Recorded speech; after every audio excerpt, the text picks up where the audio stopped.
volontiers.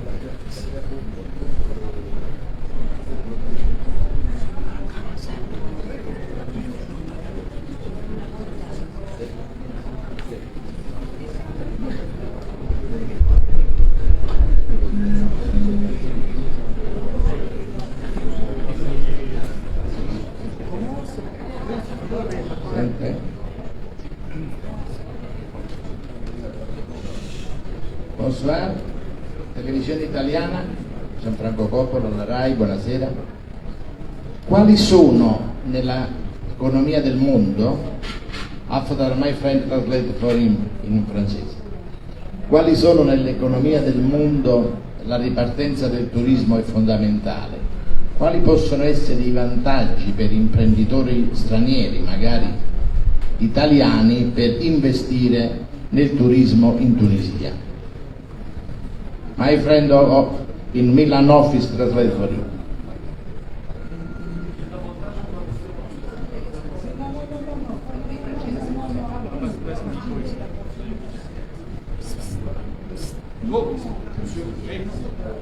Prego.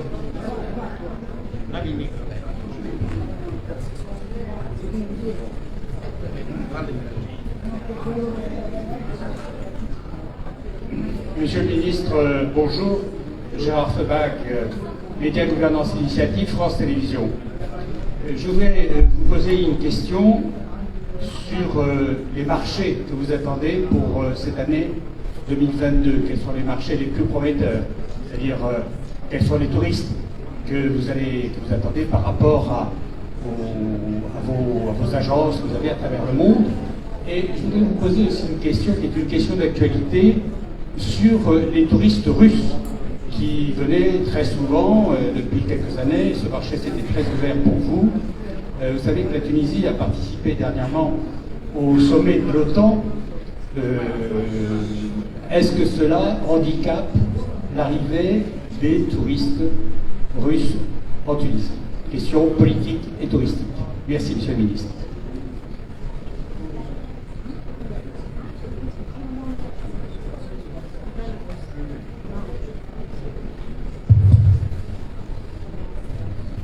Merci pour la question. Je commence par la question pour notre ami italien. C'est quoi pour l'investissement? Quels sont les avantages pour un étranger, et dans ce cas-là un Italien, qui viennent pour faire un investissement dans le domaine du tourisme en Tunisie? D'accord. Bon, pour l'investissement touristique, il y a plusieurs incitations, que ce soit pour les investisseurs nationaux, les investisseurs étrangers. Le code d'investissement prévoit beaucoup d'investissements, beaucoup d'incitations, notamment les incitations dans les zones de développement régional. Et les incitations peuvent aller de la prise en charge de certaines charges par l'État, des primes qui seront allouées pour les investisseurs. Et je pense que le meilleur avantage pour investisseurs étrangers en Tunisie, c'est de compter, de bénéficier sur des compétences, avoir à sa disposition des compétences, des ressources humaines qualifiées, compétentes en Tunisie. Je pense que c'est la chose la plus importante, notamment dans le tourisme. On a un personnel de très bonne qualité, expérimenté, qualifié, formé dans nos écoles touristiques, dans nos écoles hôtelières, et qui est très demandé, très prisé par les enseignes internationales à l'étranger. Donc on a du mal à le retenir dans notre pays. Donc je pense que c'est la meilleure chose, le meilleur avantage pour les investisseurs touristiques. Bien évidemment, il y a d'autres choses. Il y a notre pays est unique en termes de diversité, donc en termes de positionnement géographique, positionnement stratégique, proximité de l'Europe.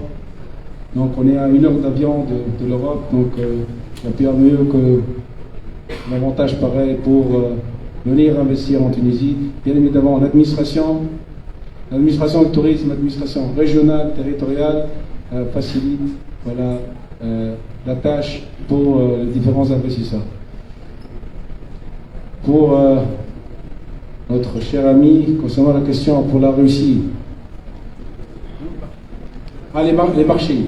Bon, les principaux marchés, on a déjà fait la semaine dernière une réunion avec nos différents représentants du tourisme tunisien à l'étranger et on a bien présenté les indicateurs, les performances de chaque marché. Je pense qu'on peut compter tout d'abord sur le marché français parce que la Tunisie a été récemment classée 4e destination au monde.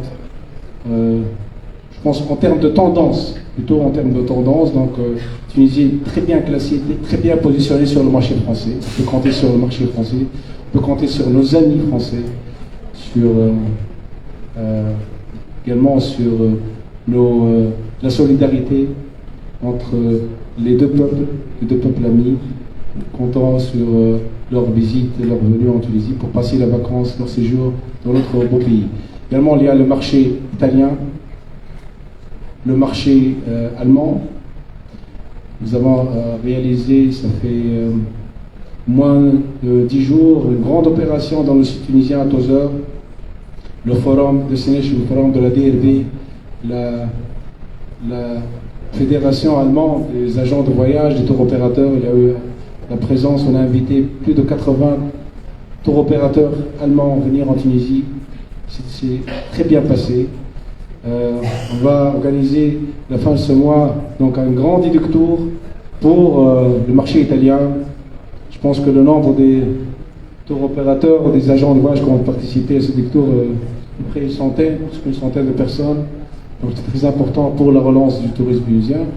Également les marchés de l'Europe centrale, marché polonais, le marché tchèque, marché britannique également. Donc je pense que la reprise est bonne sur le marché européen.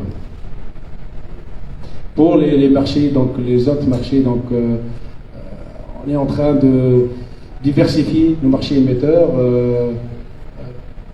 Par exemple, il y a une demande sur la destination Tunisie sur le marché de l'Amérique latine. Marché brésilien, c'est un grand marché. Le marché asiatique, mais il y a un problème, une contrainte liée à l'aérien. Donc l'accessibilité de la destination en Tunisie, il faut développer des connexions aériennes directes entre la Tunisie et ces différents marchés prometteurs. Pour la Russie, monsieur le ministre. Ah, la Russie. Excusez-moi.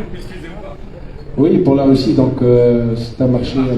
Oui, c'est un marché important. Donc plus de 600 000 touristes russes sont venus en Tunisie en 2019.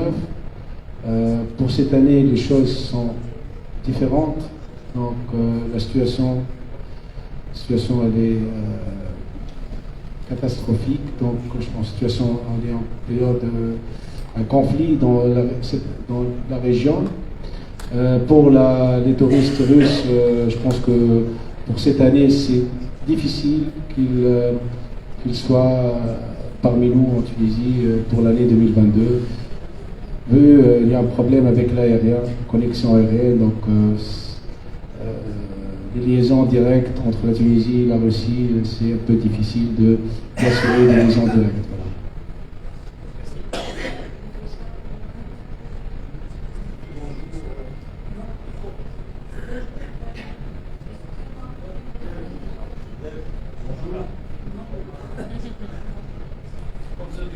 Bonjour, monsieur le ministre. Tarek Mami, Radio France Maghreb, Paris. Vous avez beaucoup utilisé le terme de résilience. Je pense que le message, le micro, il n'y a pas. Il marche. Merci à la technique. Merci Gabriel.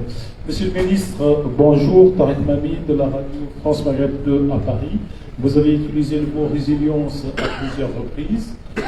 le message est passé, la résilience se fait par les Tunisiens en Tunisie, mais vous avez d'autres marchés, je dirais. Vous avez le marché algérien. Alors cette année, je ne sais pas si vous avez déjà une projection, une idée de comment ça va se passer la saison touristique. Et vous avez surtout un potentiel dont on parle assez souvent, c'est tous ces jeunes qui sont d'origine, de culture, chacun l'appelle comme il veut, maghrébine, franco-maghrébin, on les appelle à Paris, qui voyagent beaucoup.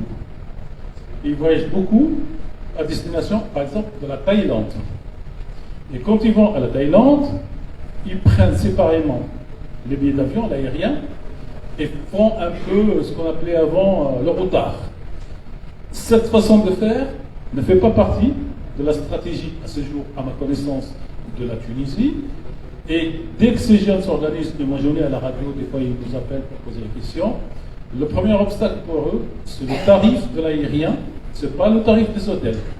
Donc y a-t-il dans votre stratégie de résilience tunisienne, cette résilience de l'autre côté de la Méditerranée, et je vais utiliser un mot, mais dans le bon sens du terme, c'est des jeunes qui voyagent en grappe. C'est-à-dire que l'origine territoriale des parents tunisienne, algérienne ou marocaine n'a aucune espèce d'importance.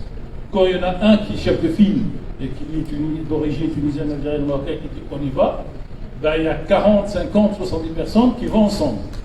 Et c'est une niche qui n'est pas qu'une niche, parce que cette niche, elle a l'habitude de voyager, elle dépense beaucoup d'argent, elle va d'ailleurs à Dubaï et à Thaïlande.